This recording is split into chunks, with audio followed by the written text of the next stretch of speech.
Howdy, everybody. Welcome back to another episode of World Bigfoot Radio.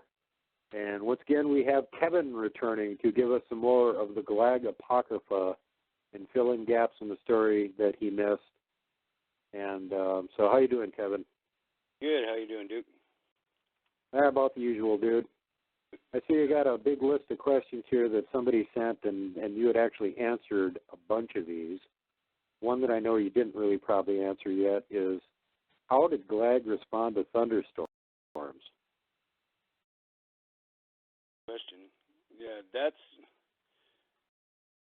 when there was that type of weather usually it's when we'd try to find shelter. When he would, and I'd follow him, but that's when we'd go inside.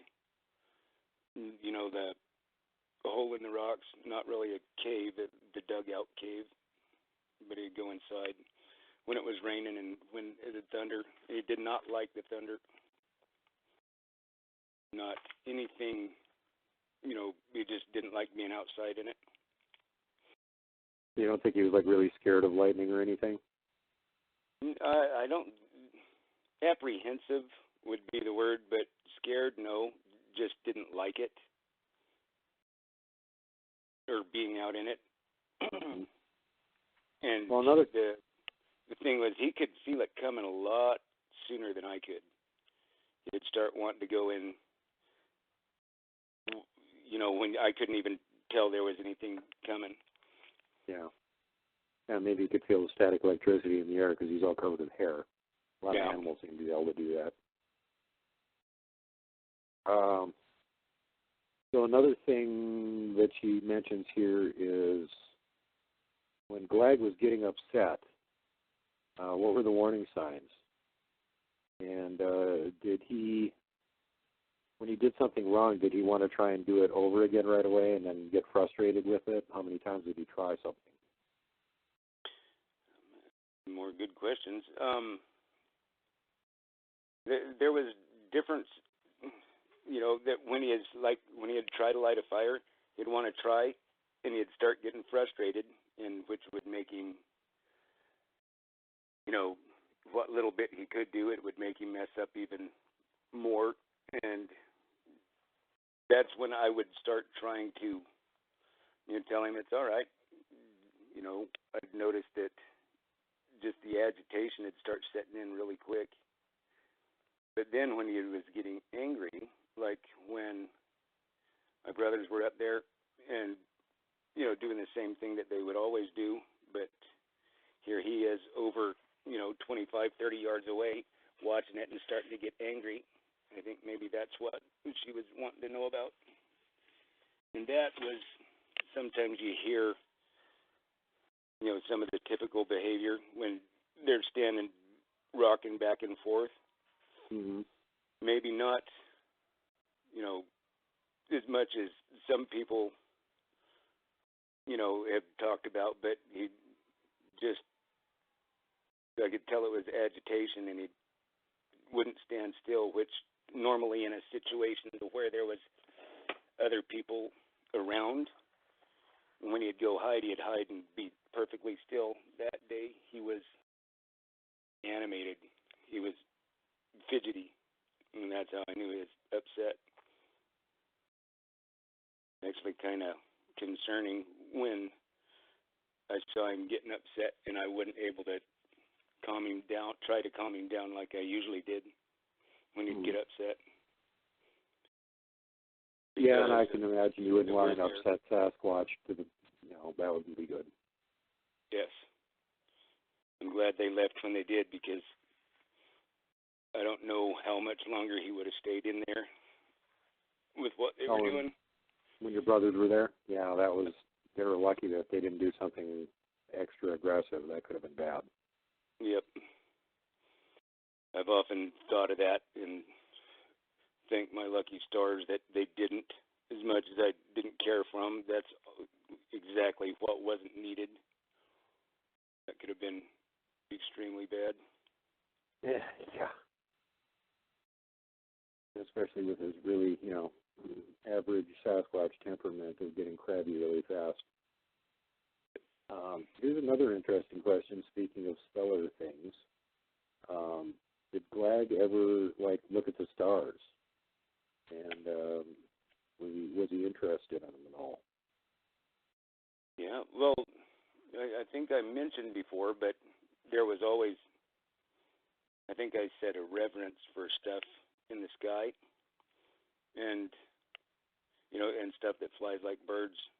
And I think Kat has said the same thing, that they hold that special place for birds. But yes, at nighttime, whenever the satellites that you see that are way up there that are moving across, you'd watch those intently. And I don't think we ever talked about it much, but I'd tell him that's a satellite. And he'd just continue to watch it as far as he could. Did he ever ask you what a satellite was? I don't remember. I remember saying it, but I don't remember if the conversation went to anything more or not. But I do remember just him being fascinated. I thought it was fascination with, watching the stars that go across the sky. When it's, travel, it looks just like a star. It's not flashing or anything, but it is moving. Next question here is, have you told your wife and kids about your life with Glagg? And what do they think? Yes, I have. My daughters think it's pretty cool, but my wife is on the fence. She hasn't actually, because of my health issues, she has to work a lot, and just the time to sit down and talk about it as much as would need to be talked about, we haven't had the chance to. But yes, I have mentioned it to them, and my daughters have listened to the show. They think it's pretty cool. Yeah, I can see that. Yep. Definitely out of the ordinary. It's not something that every kid can say, oh, my dad hangs around with Bigfoot. My dad used to have a friend who was a Bigfoot. You don't hear that very often. It doesn't come up a lot. I don't know how many people I would tell that to if I was them, but still not yet. Around here, it's getting to where most people around here actually know me because of that. There's, because I can't keep my mouth shut either. Everybody that knows me knows that, like the gas station that I go to and where I go shopping at, all of the people there know about it now. And most of them have questions, just like everybody else. So whenever I go to the gas station, I have to answer questions because they've listened to another episode. Yeah. Yeah, and next thing they'll want autographs, and they'll just be getting bugged all the time. So here's a question that occurs to me, not any of the listeners. How many examples did you hear of Glagg mimicking other animals?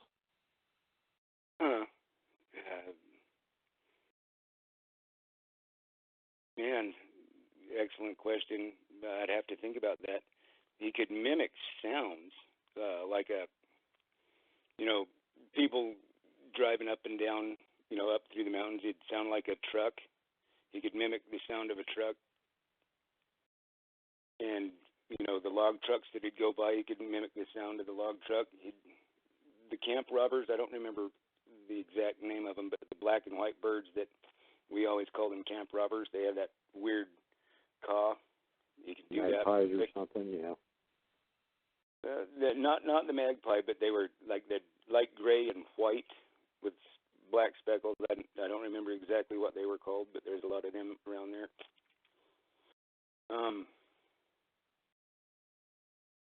I think I heard him do an elk bugle once, which was shocking because it sounded just like an elk bugling.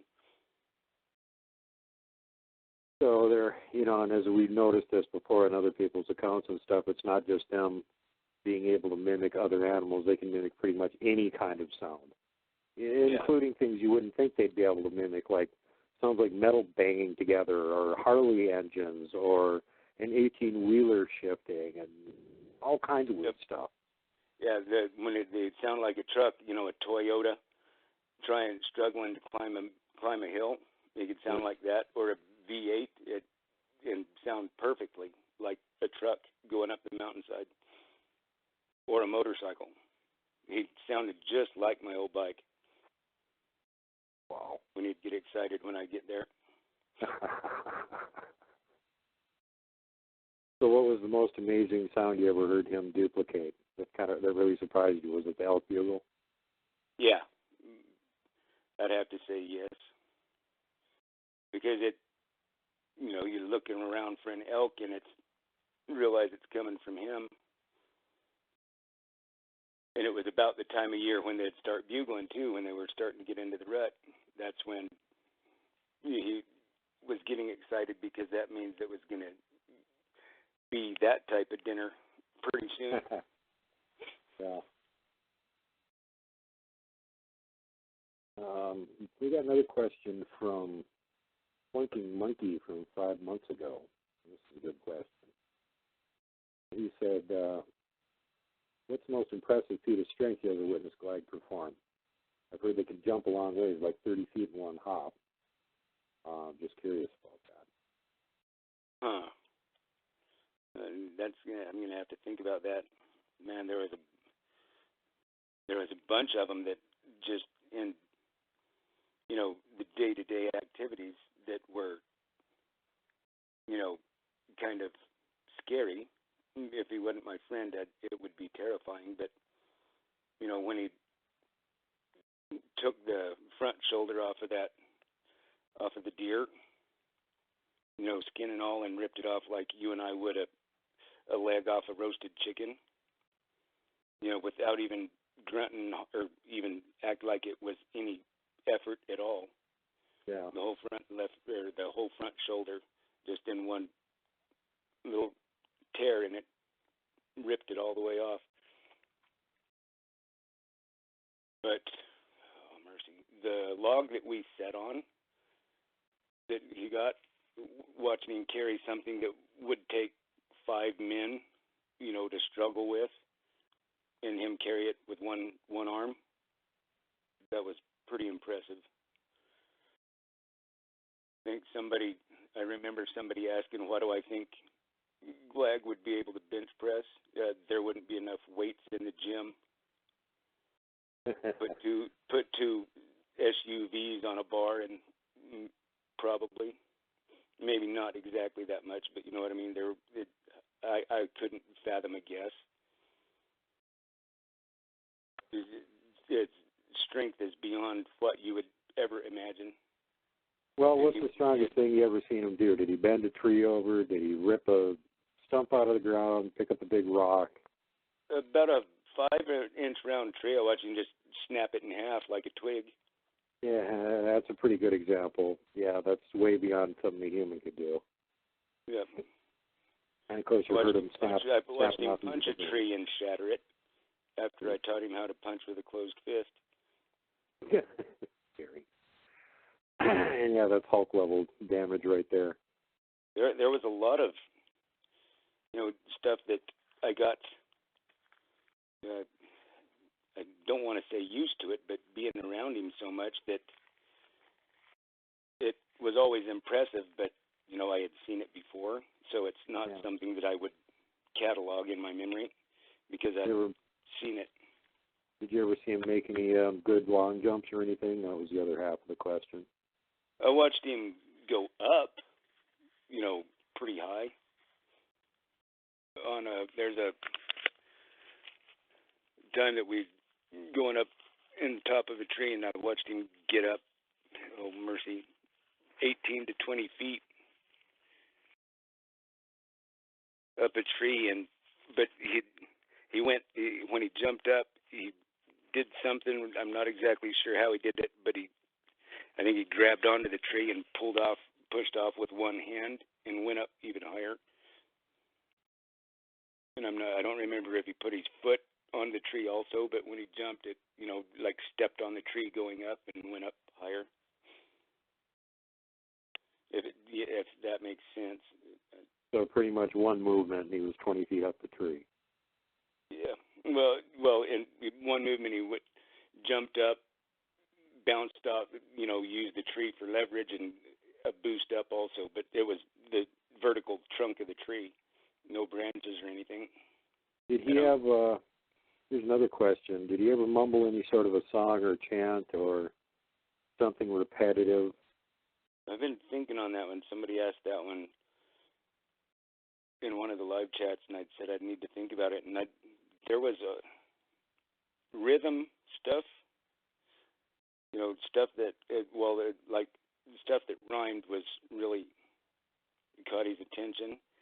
And I know I used to sing all the time, and when I when I made the speaker for my grandma's stereo and took my cassette Walkman up there and some of the music that we listened to, but I don't remember anything specific, but I do know that he would, because I'd listen to the same stuff over and over and over again, because I didn't have a lot of cassettes, and I didn't want to take a million of them with me in my backpack, but he would get to where he would hum along with some of the stuff that we listened to, but there again, I didn't pay that much attention to it.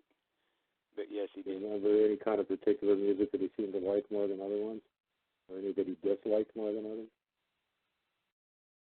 That is, I'm sorry, but that's something that is just not there anymore. But it's where, doing the live chats and people asking questions has been helping with getting a lot of it back, a lot more than I ever thought that I would. When I sit and think about it, there's been quite a bit of stuff that came back that I didn't think I'd remember. But that right there specifically, I'm not exactly sure. I don't remember right now anyway.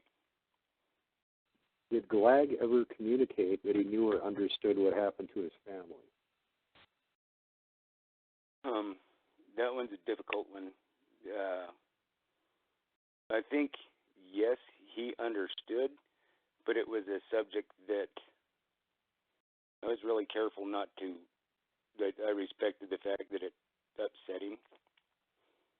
I know when the first hunting season was coming and I wanted to get him, the whole ordeal about trying to get him used to the shotgun that I got, that old 410, and knowing that I needed to get him aware of it and what they did, and it was something that I had to break to him, and it wasn't something in a day or two. It was something that it took my time, and it took a couple of weeks, but the gun, he understood what it was, and I believe that he knew what had happened. I think he grasped that concept very well. It's just something that, because it always Did you get the impression that he was actually present when his family got killed and that yes, he saw I did. it happen? Yes, I did.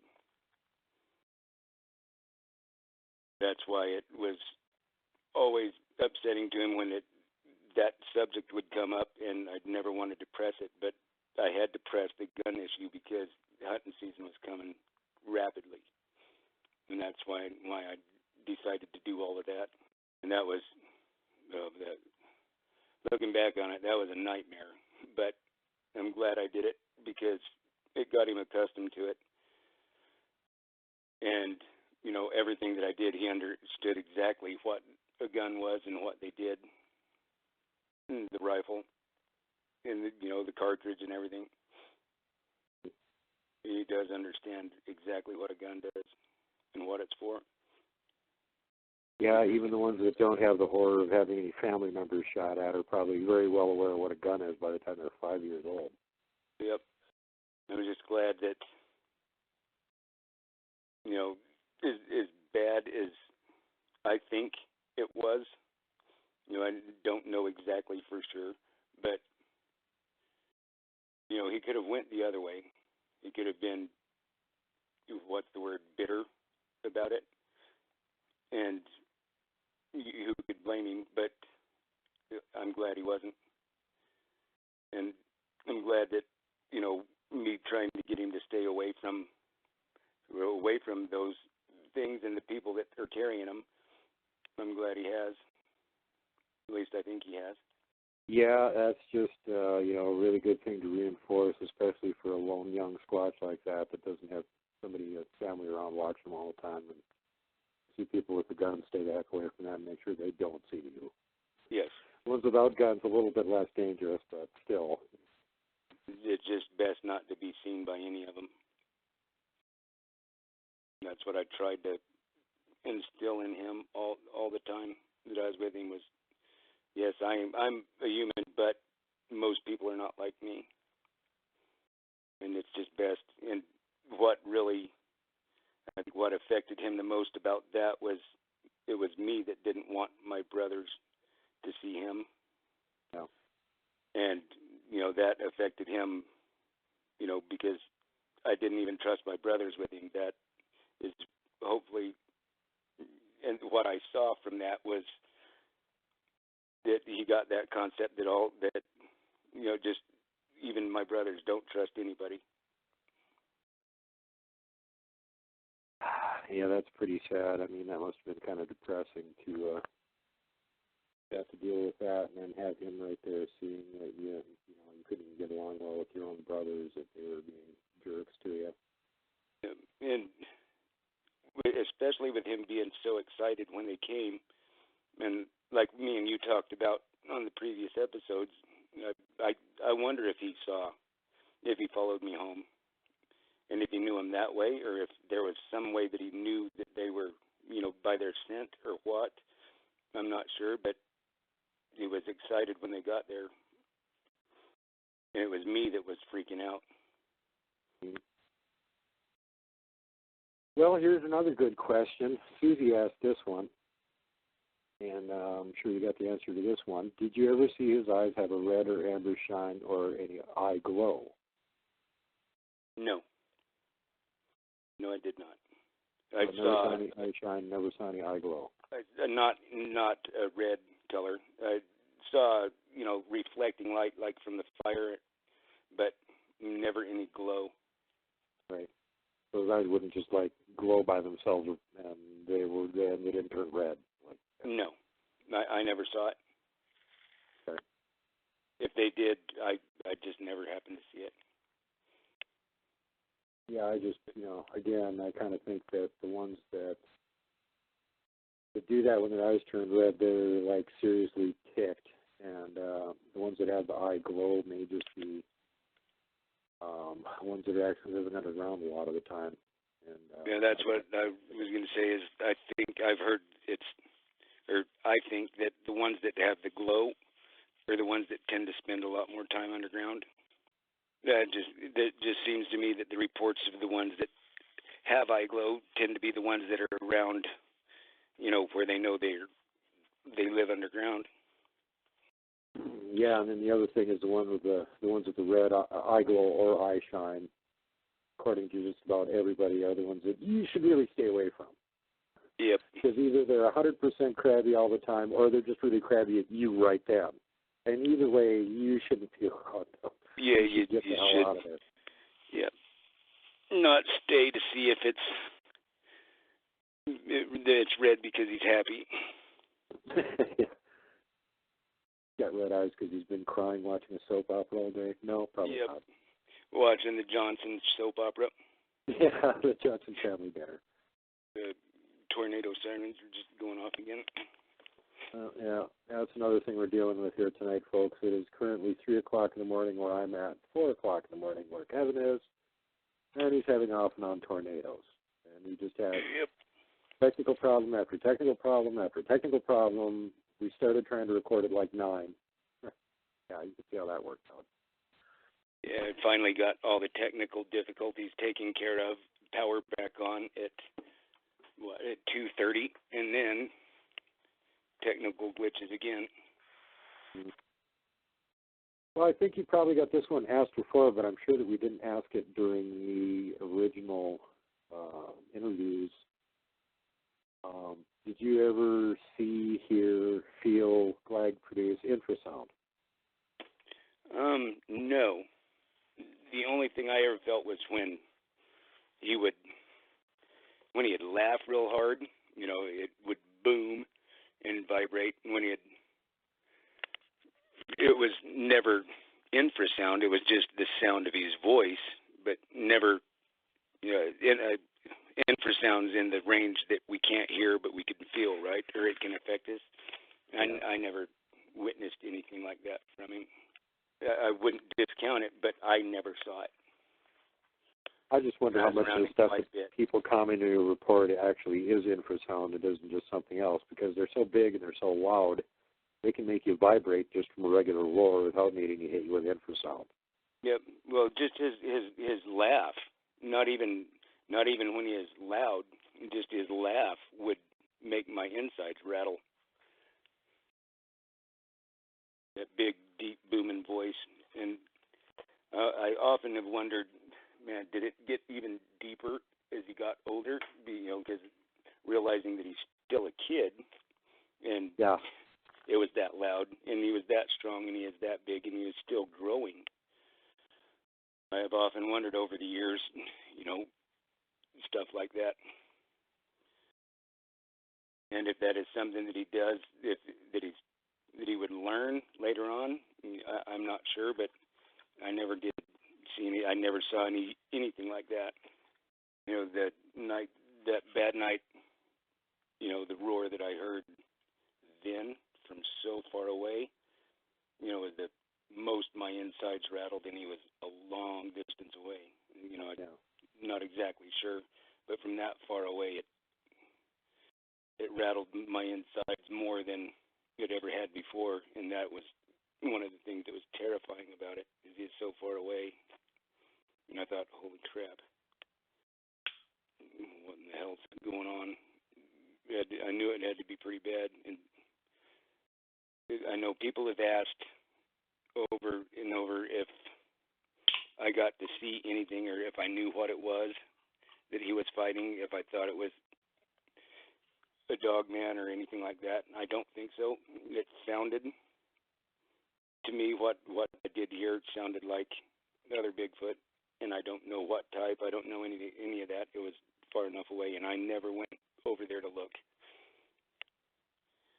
Just when he came back, it was just, relief, but then seeing how he was when he came back, I didn't want to see the aftermath of what was over there. Yeah, I don't blame you. Plus, it sounds like, you're beaten up, your friggin' arm is dislocated, and he wasn't in that great a shape, so nope. You probably knew one of you felt like going over there. Nope. Remember, it took me probably 35, 40 minutes just to get down out of the tree, one-armed. God. I mean, the whole time he just sat there, sit on the ground. Did you guys ever explore any caves? A few. There was, it wasn't like deep underground caverns like, in some of the places in the country, but there was the places that we went to that we saw was more like, crevices in the rocks and stuff that went back a little bit.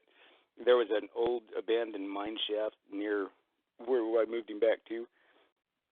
It went in about 200 to 250 feet, but caves, no. At least I never did with him. So you guys went a little ways underground, and that was pretty much it. I was just kind of curious if you were underground with him, if he actually needed any external light source, or he could make his way around without it. When we went into the mine shaft, once you rounded the corner, it was pitch black, and I just always held on to the hair on the side of his, right on his thigh as he was walking, but he had walked in front of me, and he'd never slowed down. So he could see in the dead dark. You could see. Yeah, I think so. We never slowed down. I couldn't see crap. Well, that was definitely a handy question to ask. That's very, very interesting. Yep. And that's something I never would have even thought to mention.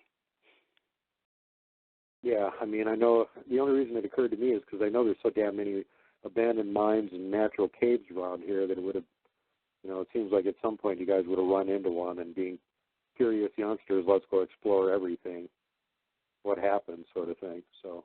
Yep.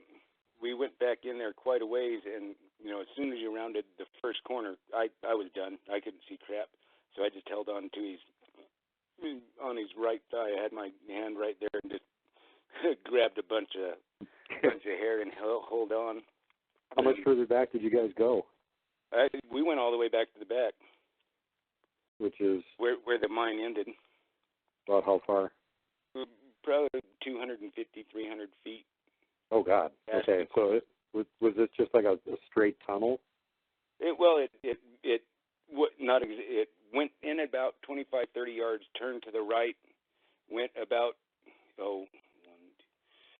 15 to 20 steps, big long strides, and then went to the left a bit, and then back in there pretty much straight after that. But there was another chute that went off about 20 feet in to the left, back in there a ways, and there was another one that went off about 10 feet to the left, just little offshoots that they started to dig but never went anywhere. Huh. Interesting. Well, I wonder if he had been back in there before and knew why he was how so fast. Yeah. Or if he I suppose as big as he is, he almost could have been like feeling his way along the wall with a hand too. So. Yeah, see, and I didn't know. When we went in, he was able to almost stand up, but not quite. And I can't tell you after we rounded the corner how tall it was. I didn't have a flashlight with me. I just hanging on to him. Still kind of makes me think that he could apparently see in there. I mean, it kind of seems like it. I got the impression that he could. And the only way I knew that we went left is, touching the wall as we're going back. And then coming back out, it's, there that ended, and went down the other way just by senses. That you turn left and then you stop, and you turn back up a few steps and you go back to the left. But I wouldn't have wanted to be back in there without him. Yeah, no kidding. Who knows what else you would have run into in some of these caves if you didn't have him with. Yep. Got an interesting question from the Cryptid Hunter, and he asks, did Glagg ever show you how he hunted or stalked anything? I don't think I ever did. I think when he had already got something on the multiple occasions when I got there, he already had something. Mm-hmm. But I don't think I ever saw him. He went with me, especially when he was younger. There's a couple of things that I took for him that, after I shot it, he went and grabbed it. But I don't think I ever saw him actually take anything down. I saw him stuff that he had taken down, but I never actually saw the actual act of it. And that was, I shot with a bow, not with a gun. I never shot anything with a gun until a couple of years later. That was near him. I did shoot something on the way up a couple of times, but I didn't think it was anywhere around. But when he went with me, it was with my bow. One listener mentioned that you said a few times when you were out there with Glagg that you felt like there was something else around. Yeah, well, there was the few times that we were out doing stuff and he would stop and turn around and would instantly go the other direction. Mm-hmm. And that's when, maybe not that I felt that there was something else around, but that the feeling was different because Glagg's attitude changed. And that's where, me being young and not realize what was going on, it was with hindsight that I was looking back and thinking, that he must have saw something or sensed something that I didn't. But I know we sort of went into this like really shallowly at one point, and it seemed like, from what you could remember, some of those situations might have been where he was seeing it like stick structures that somebody else had put up. Yep, and it's just me. I wasn't aware of that at the time until later on, and then it's like, oh, crap. it wasn't until I started messing with the Montana side ones that's when I started noticing, oh crap, that's what those are. Yeah, no kidding, right? Yep. It wasn't until then that I'm sure that I saw more than I realized, but it wasn't until then that I started noticing that that must be, them that are making, the designs in the trees. And I know people have asked if I ever saw any signs that Glagg made. I saw tree structures, but I never saw him make any. Were they his? I'm not sure. Right. With it being his area, especially after that night of the fight, I'm pretty sure they probably were his. But I couldn't tell you yes or no because I never actually saw him make them, and I never asked about it. That's where, now Old Man Sight is 2020.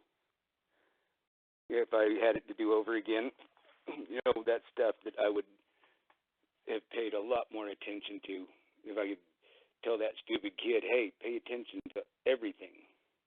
Take a notebook. You take notes every time you get home. Yeah. Yep. Another I was a kid, I wouldn't have listened. Right. Neither would I. I was too busy running away and forgetting about it. Yep. Another interesting question here from someone who mentioned singing and whistling, which we already covered. And yeah, Glagg could whistle, right? Yes. And the other question that he had, though, is did he snap his fingers? Did you ever teach him how to snap his fingers? I don't know if I ever tried to teach him to, but there was, I'm trying to think, something that he would do. I don't know, like snapping, but there was something that he did with his, whenever he'd look at something or, want to, the first time he ever gets a hold of something, it's, his hands are all over it. But there's a popping noise that he used to do with his hands, and I don't remember how he did it, but it always... Did he do a mouth pop? Did you ever see him do that? Because yes. I've mentioned this before. My roommate can do it, and it sounds like somebody hitting a tree with a baseball bat. Yep. He... Didn't we?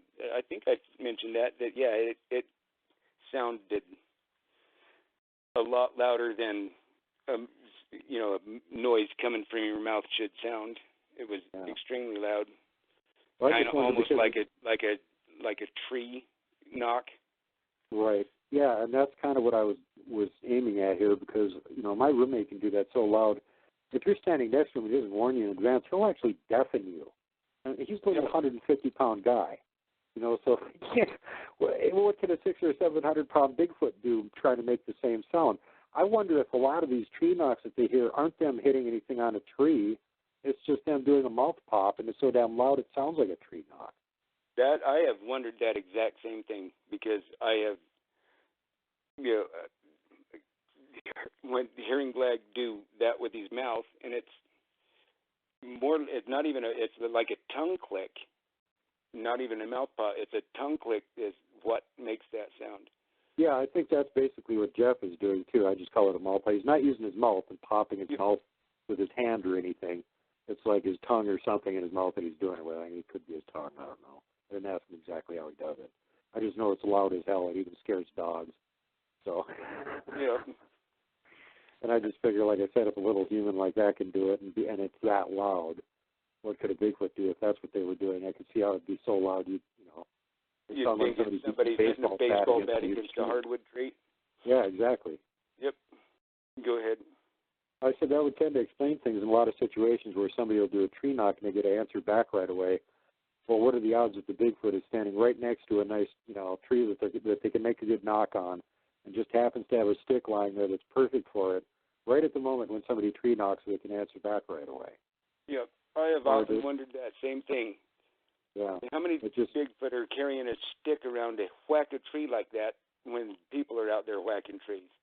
Yeah. I've often thought, I wonder that exact same thing. How many times is it them doing that tongue click instead of... Yeah, and especially especially because in a lot of cases it seems like it's so, like practically instantaneous. Right after the humans hit something against the tree and make a couple knocks, they get the return from somewhere else, and you're like, well, how is it that they just happen to be right next to a perfect tree and have a stick handy to make those knocking sounds? Never carried a big old huge stick with him to ever answer a tree knock from somebody.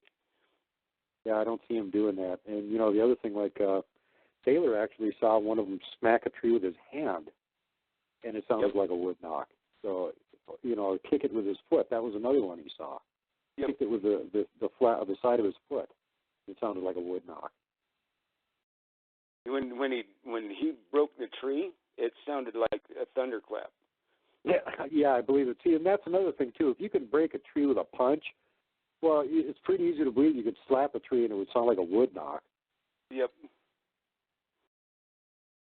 You got to remember their hand is a lot tougher than ours. When he can pop a tree with a palm and break it, it's gonna it doesn't need a big old huge stick to beat on a tree. And that's another question that comes up too, and related to his dexterity. You pretty much covered that. He had quite a bit of dexterity with his fingers and everything. It was just limits on, because his fingers were so damn big in comparison to anything human-wise that you were giving him to handle. That was the issue with him not being able to handle it, because his fingers were too big for the tiny size of the object. But did he show any kind of dexterity with his toes? Did he ever try and hold anything with his toes or pick things up with his toes? I saw that one, and a good question, but I never, he used his feet a lot, but not to hold stuff. Maybe to hold something down, but not like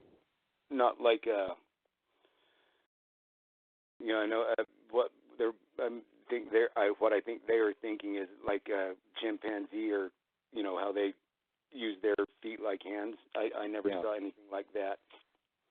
But as far as that goes, I mean, now that I'm crippled and it's difficult for me to bend over and pick things up, if I'm barefoot and it's small enough, I'd pick it up with my toes. Yep. So even the human can do that. I'd assume, if Glagg wanted to, he could probably pick things up with his toes. And how their foot structure is a little bit different. It's, not the same as ours, but very similar. I think I talked about his feet before, how I thought they were more than feet. Yeah. But how their ankle is more towards the center of their foot instead of back towards the heel like ours. Yeah. Not exactly in the center, but moved farther forward.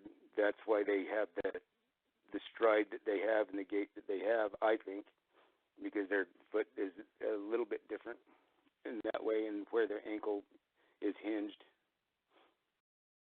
And why I think they can also walk so silently is because of that, because it's not the heel strike that rolls over and pushes off with the toes, like we do. Yeah, that's the impression I get, too, that they don't really roll their feet the same way that we do. It's different the way that they're stepping. Yeah, it's a flat step, and it always got me how quick he could move walking like that. Yeah.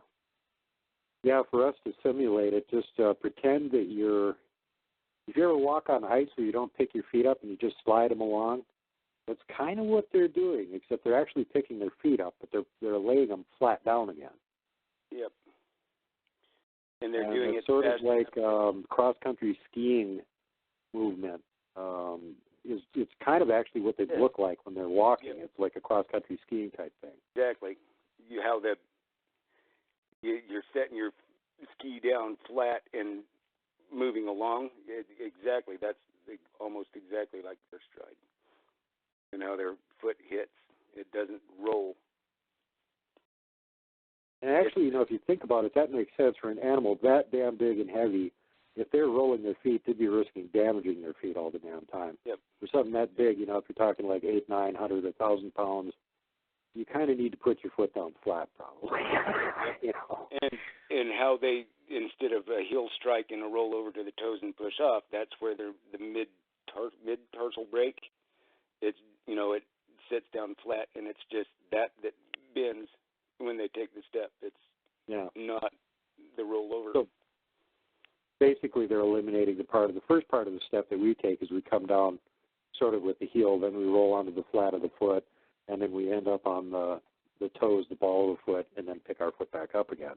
And they just lay their foot down flat, and then as they move forward, the front of the foot flexes, and they've got that mid-tarsal break, so it can flex even way further than ours can. Yep. So it just sort of eliminated the heel strike part of it completely, and it's all flat foot up on the toes. Yep. That's why there's more of the toe impressions in their prints than the heel, because there's never a pronounced heel strike. Yeah, and it probably also has something to do with why they seem to have that kind of a gliding gait, where we kind of bounce up and down a little bit more when we're walking along, and they seem kind of like they're gliding along. Their head doesn't bounce up and down very much. Yep. And remember, it was perfectly smooth, when I'd hang on. Yeah. Yeah, and you mentioned that, too, even that he was moving really fast. It wasn't a bumpy ride. Nope. It was because he was moving so fast. That's the reason that I would fall off, and it would just crack him up when I'd fall. That got to where it hurt. The bigger he got, the longer way down to the ground. But every single time, it was just as funny as the first time. Yeah, I suppose he loved that when you'd bite it. That was like good Sasquatch humor, nice physical comedy. Yep.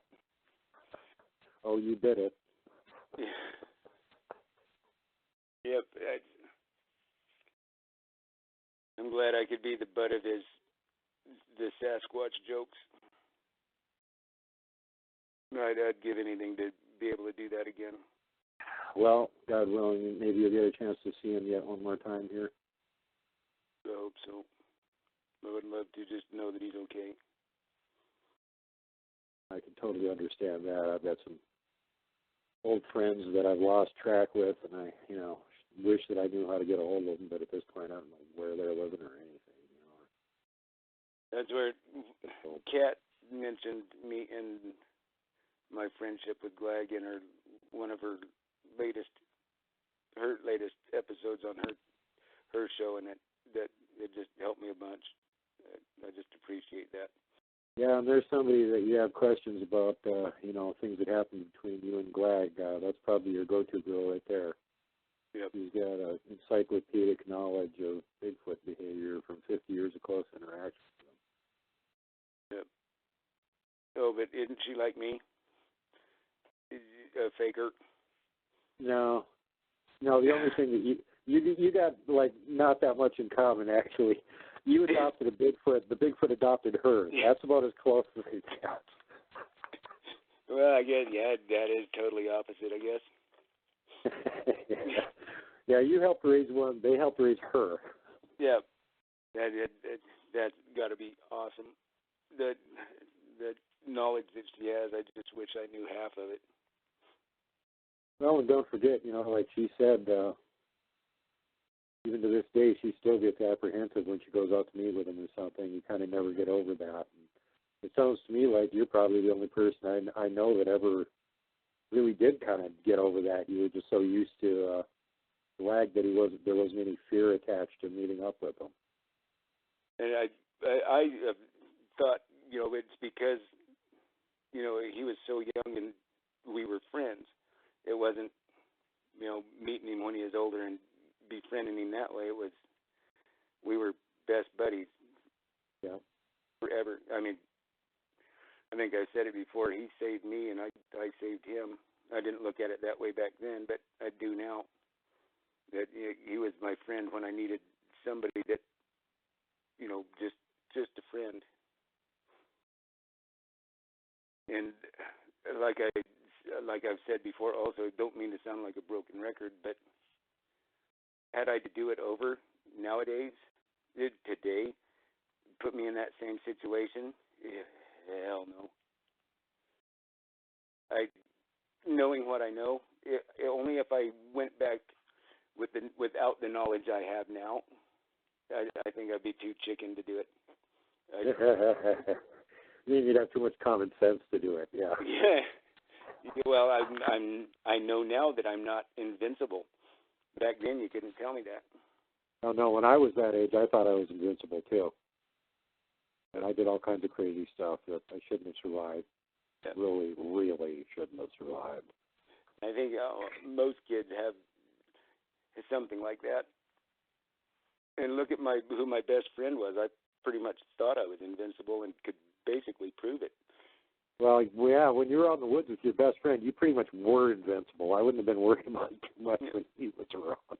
The only time you even had any hint at having to question that idea was when he ran you up the tree and had a fight that one time. Other than that. But after that, even though,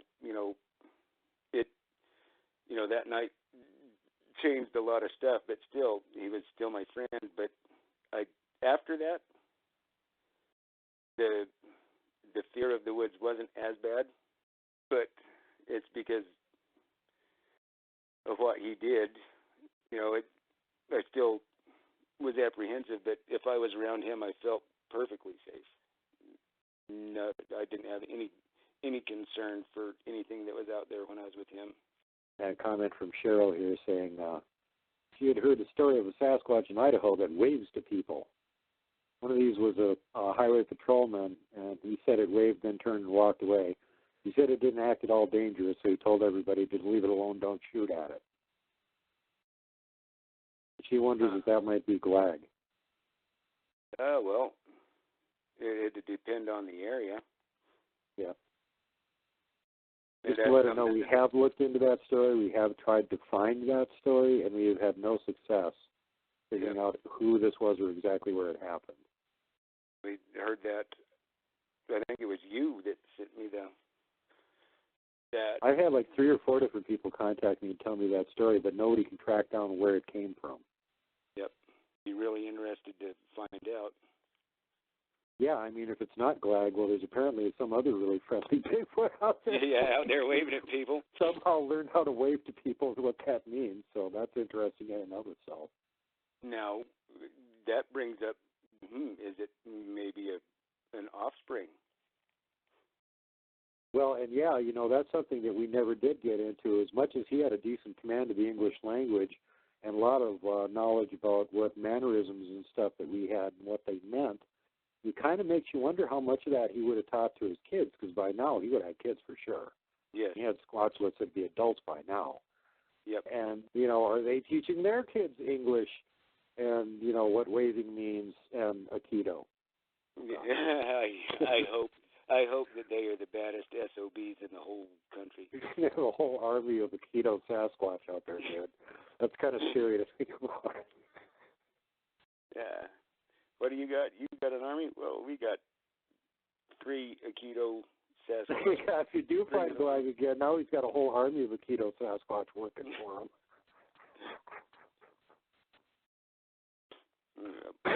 You can feel really, really safe when you're out there. Yep. I feel like, oh my God, there's a pack of dogmen. Oh, don't worry, I got Glagg and his kids and his grandkids here. Dogmen don't have a chance. You know what was it? The best of the best? They ain't the best of the best. That Glagg and his kids are the best of the best. Yeah. Well, again, you teach, martial arts. That's all. It's scientific, basically. You're talking about mechanics. It's physics and mechanics. And if you apply the physics and the mechanics that allows a pitiful little human to punch like a cannon shell hitting you, and you teach that technique to a Bigfoot, oh my God. Well, and it's not that I couldn't teach him everything that I knew. The dexterity, well, the kicking was funny. He would try, but it's the main thing that he learned was the closed fist. How to punch like a boxer instead of, like a hammer fist, like he would naturally want to hit. It was the hitting with the closed fist, and when he punched that tree and it shattered, it was like, okay, he's got it. What kind of tree was it, do you remember? Lodgepole pine. Oh, Jesus. Yep. Those things are incredibly dense and thick. If he could break that, he could just swat a popple over with a knife hand. Yeah, remember that where I grew up, it was all either Douglas fir or lodgepole. Yeah. And it wasn't big, it was about as big around as Mike's Todd. my calf. It's like those monstrous lodgepole pines that got used over here in the Skulkaho by somebody to make that 60-foot X structure. Yep. You know, and I'm sure I've mentioned this before, but each one of those is like 3 tons or more. And those things are incredibly thick, dense wood. They're heavy. Well, that's what we'd cut for firewood every year. Yeah. Let dry out for a season, and then you put one log in the fire at night, and it burns all night long. Yeah. Yeah, it's not like some of this little punky wood that you throw a 10-inch diameter log in there, and half an hour it's burned up. No, these burn 5-6 hours. I didn't know it was a lodgepole pine. I remember you telling me that detail before, but you didn't mention, oh, yeah, he punched a lodgepole pine and shattered it. My God. Folks, that's like punching a telephone pole and shattering it. Well, the area, that's all there is. Yeah, it's not like any cedars or aspens or anything. It's all pine trees, and that's what there is around there. I'm sure there's probably other than Douglas fir and lodgepole, but basically the ones that, they grow straight up and just little skinny, just a straight trunk, the lodgepole that just have their little bushes up at the top of them. The Doug fir is the ones that would climb up when we'd go up and look at stuff, look over the valley. Because they got branches. Yep. Lodgepoles suck for climbing. Unless you got spikes on your feet and a strap, you're probably not going up. Unless you're climbing a telephone pole with the climbing boot, the climbing spikes. Yep. Yeah, I got me a pair of them in case I ever have to go research a coyote stuck to the top of a lodgepole pine. I can actually get up there. Mm-hmm. And let's hope that I don't have to do that. Yes. I couldn't do it anymore. He'd have to stay stuck up in the tree. The only way I could go up a tree now is if Glagg carried me up a tree. That's about like me. Actually, I could probably climb up a tree as easy as I can walk because either one is miserably painful. Yep. Oh, there has been a couple. I have noticed a couple people asking, if I went back and tried to find him. No, not yet. That's what Glagg Quest is for. Yeah, for most of those folks need to keep in mind that you haven't really lived over there. You're down in Arizona for a long time. Now you're in another state, and so you weren't anywhere near him to go look for him. Yep. But now I want to try, and with people's help, I might be able to. So here's that question that Wes Germer always asks everybody, and there's no wrong answer. You know what I'm going to ask you, right? Yep. What is Bigfoot? What do you think Bigfoot is? I think they are a people. I do not think at all that they are an ape. The only thing similar to an ape they have is they're covered with hair. But are they an ape? Apes don't have emotion. They don't have... Well, no. Apes have emotions. They can even teach some of the sign language. Yes, but they don't have the same type. I just don't think they're an ape. I think they're a type of person. Maybe not human, but they are a type of people. You definitely think Bigfoot's a relic hominid of some kind, then? Yes. And I think they've been around a long time, and I maybe think longer than us. Yes, and they choose to stay hidden because if you step back and watched humans, I'd want to hide from them too. Yeah, we're pretty whack. That's it. Pat says that Bigfoot's opinion of us is just we're just weird and baffling and hard to understand. Yep. Well, I do know that some of the stuff that we do is taboo to them. You don't. War is one thing. War is war, but you don't murder. Yeah. That's something they do not do. But a rivalry of war between two males, that's war. That's different. That's not cold-blooded. That's a battle. But the premeditated thing. Go ahead. I'm sorry. The premeditated thing is something they don't do. It's a concept that's foreign to them. So same with the lying. It's not even in their thought process to lie. Right. Here's one that I've always kind of wondered about, and that's been brought up in some other shows that I've listened to. Did Glagg have any concept of ownership? Did he have the idea of that's yours, this is mine, or was it just like everything belongs to everyone? No, that because of me, there was, that's my bike. That's, no, that's yours. I gave it to you. But the concept of, it's not. I don't think it's the concept of ownership is the same as ours. I think it's if you need it, you use it. If it's there, if you set it, if I set it down and he picks it up, I put it down until I didn't want it anymore.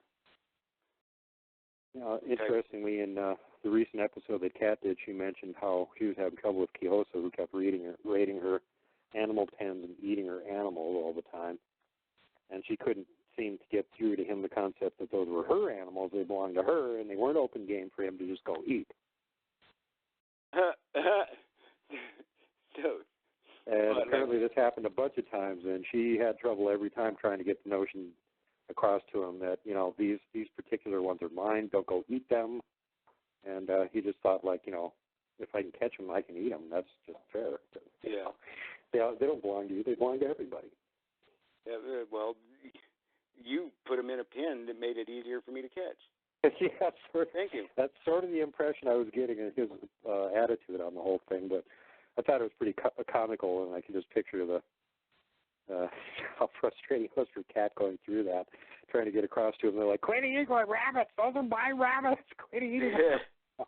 Whatever pets it was that she had there, I see that, the ownership thing is not, it's, as long as I have it, it's mine. But if I put it down, it's not mine anymore. I didn't want it. I put it down. Yeah, I can see how they might have some trouble with that. That's interesting. But then again, all the stuff that you gave him for, like, the little presents and trinkets and stuff, he kept all of them until he was, at the point where he was going to not be around you anymore, and he gave them all back again. Yep. So you must have had him impressed with the concept of ownership. Yeah, I think you had him impressed with the concept of ownership at that point. And very, very interesting. Yeah, because, the other thing that comes up is that in the olden days, apparently they used to trade with a lot of the Native American tribes, so they had some sort of a concept of trade going on. Yep. So it makes you wonder if, again, this was like something that wasn't even cultural for them, but they just sort of picked it up from interacting with humans that, well, if you want them to give you something, you have to give them something back again. Yes. That's what I would think when the Native Americans were trading with him. I would think that's what it was. If you want what what they have, you have to give them something in return. Right on. And yeah, that just makes sense that in order for there to be a successful trading relationship, they had to actually be willing to trade something. And apparently at some point it was something that the natives actually wanted because they were trading with them. So who knows what it was they were coming up with. Maybe they're finding I bet it was probably meat. That would be my guess. Yeah, well, it could have been anything. They could have been finding flint rocks for them to make arrowheads out of, whatever. That's true. They're pretty sharp. They can figure out what it is that we use. And they watch us all the time. Yeah, exactly. We're their entertainment. They're watching what we're up to all the time. Well, buddy, I think we just about got her covered here. Is there any other things that you wanted to say concerning Glagg or the Glagg saga? Well, just thank you, everybody, for, being as awesome as they've been. Again, not to sound like a broken record, but what I totally expected and what I was geared up for hasn't happened for the most part. Everybody has been so cool, and it just I just want everybody to know thank you very much. It means a lot to me that, how awesome everybody has been. It means a lot. I have met so many good people because of this that, I never expected it. It still blows me away that the people that I keep getting introduced to and keep telling me how they've been affected by, what happened to me. It's really awesome. Yeah, and for any of you who want to be in contact with Kevin or have questions for him or anything, you can contact him at Glagland, Glaggland, the official Facebook of Glagg. And he's got a good-sized group there right now. But in the near future, he's going to be moving to another platform. So if you're interested in this, you're definitely going to want to keep your eyes on that group because he will be posting updates there on what's happening with it. I try to do live chats so anybody can ask me questions on Sunday evenings. Like 7 p.m. Central is usually what time it's been. And you'll probably do another one or two on the Facebook page, but I'm going to start trying to do them on another platform also, but I will let you know on the Glagland page on Facebook where it will be. All right, yeah, and he's doing alpha testing on these other platforms right now to see which one's going to work out good. So he'll let you know on there. All you have to do is get on Glagland on Facebook, and he will give you updates on the situation. I do finally have a computer, so I hopefully will be able to be on more. Just got it up and running. Awesome. Well, that will definitely help. That's a big improvement there. And I know you got some good folks on there helping you. You got like 500 members on there, so there's plenty of people that are interested. And again, if you're fans of the Glagg saga and you're interested in this sort of thing, here's a question to ask. You can ask him your own questions. And a lot of the people that are asking questions are asking some really great questions.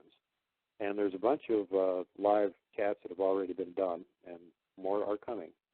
So don't miss out on that. If you're interested in the Glagg saga, there's your chance to actually ask Kevin your own questions and get them answered. So with that, I would like to personally thank you very much for pestering me enough to get you to come on the show and actually do this saga.